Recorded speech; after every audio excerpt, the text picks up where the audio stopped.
بسم اللہ الرحمن الرحیم۔ السلام علیکم۔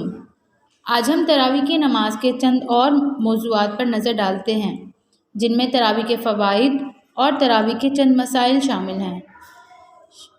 سب سے پہلے ہم تراویح کے فوائد پر نظر ڈالیں گے۔ شریعت کے ہر حکم میں ہمارے لیے بیش بہا فوائد ہیں۔ کیونکہ تراویح کی نماز سنت ہے تو اس کو ادا کرنے سے ثواب تو ملتا ہی ہے۔ ثواب کے علاوہ اور بھی کیا فوائد ہمیں ملتے ہیں یہ آج ہم دیکھیں گے۔ پہلا فائدہ شب بیداری کا ثواب ہے۔ شب کا مطلب ہے رات اور بیداری کا مطلب ہے جاگنا، یعنی نماز تراویح ادا کرنے سے رات بھر جاگ کر عبادت کرنے کا ثواب آسانی سے مل جاتا ہے۔ یعنی جس نے تراویح کی نماز ادا کی اور وہ گھر آ کر سو گیا تو اس کے سونے کے بعد بھی فرشتے اس کے نامہ اعمال میں نیکیاں لکھتے رہتے ہیں۔ دوسرا فائدہ ہے قرآن کریم کا عمومی رواج۔ رمضان کے مہینے میں ہر رات میں ہر مسجد میں اور بہت سے گھروں میں تراویح کی نمازیں پڑھی جاتی ہیں، جس کی وجہ سے قرآن کی بابرکت تلاوت سے فضا معمور رہتی ہے۔ تیسرا فائدہ ہے حفظ قرآن پاک کا شوق۔ تراویح کی نماز میں جب بچے حفاظ قرآن کریم کی تلاوت کو سنتے ہیں تو اسے سن کر ان میں بھی قرآن پاک کو حفظ کرنے کا شوق پیدا ہو جاتا ہے اور وہ قرآن پاک کے حفظ کی طرف چلے جاتے ہیں۔ چوتھا فائدہ قرآن کریم کی حفاظت ہے۔ قرآن کریم کی حفاظت کا اصل ذمہ تو اللہ تعالیٰ نے لیا ہوا ہے اور اس کا اللہ نے وعدہ بھی کیا کہ قرآن کریم کی حفاظت میں خود کروں گا۔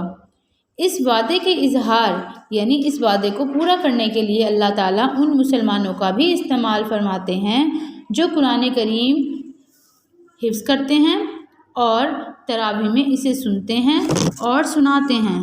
اس سے معلوم ہوا کہ قرآن کریم کا حفظ کرنا، اسے سننا اور اسے سنانا، اس سے بھی قرآن پاک کی حفاظت ہوتی ہے۔ اب ہم تراویح کے مسائل پر نظر ڈالتے ہیں جن کا تعلق جماعت کے ساتھ تراویح ادا کرنے سے ہے۔ جیسے کہ کوئی شخص ایسے وقت میں مسجد پہنچا کہ جب امام صاحب عشاء کے فرض اور سنت ادا کرنے کے بعد تراویح کی نماز شروع کر چکے ہوں۔ اب اس شخص کو کیا کرنا چاہیے؟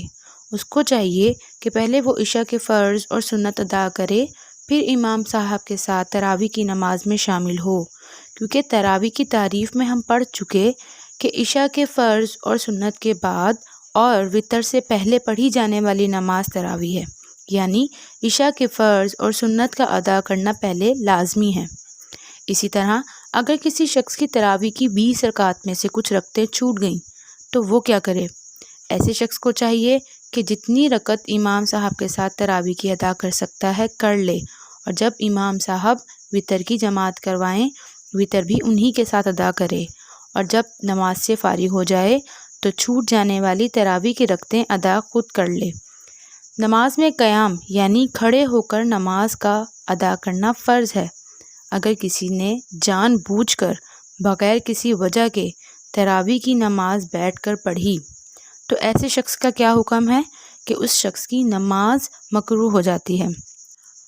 اب ہم تراویح میں قرآن پاک پڑھنے کے حکم کے بارے میں جانیں گے۔ پورے رمضان المبارک میں تراویح میں کم از کم ایک مرتبہ قرآن پاک کا مکمل پڑھنا سنت ہے۔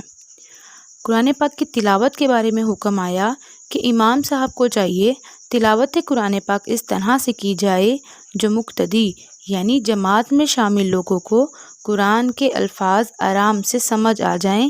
جلدی جلدی قرآن پاک کا پڑھنا تراویح میں مناسب نہیں۔ اب ہم تراویح کے ختم یعنی قرآن پاک مکمل ہو جانے کی اہمیت کے بارے میں جانتے ہیں۔ حضرت ارباز بن ساریہ رضی اللہ تعالیٰ عنہ سے روایت ہے کہ رسول اللہ صلی اللہ علیہ وآلہ وسلم نے فرمایا، جو بندہ فرض نماز پڑھے تو اس کی دعا قبول ہوگی، اسی طرح جو آدمی قرآن کریم ختم کرے تو اس کی بھی دعا قبول ہوگی۔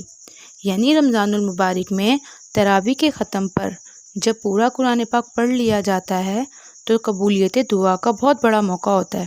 ایسے موقع پر ہمیں چاہیے کہ ہم سب کے لیے دنیا اور آخرت کی بھلائیاں مانگیں۔ میں امید کرتی ہوں کہ آپ کو تراویح کی نماز، اس کے مسائل اور اس کے طریقے کے بارے میں خوب سمجھ آ گئی ہوگی۔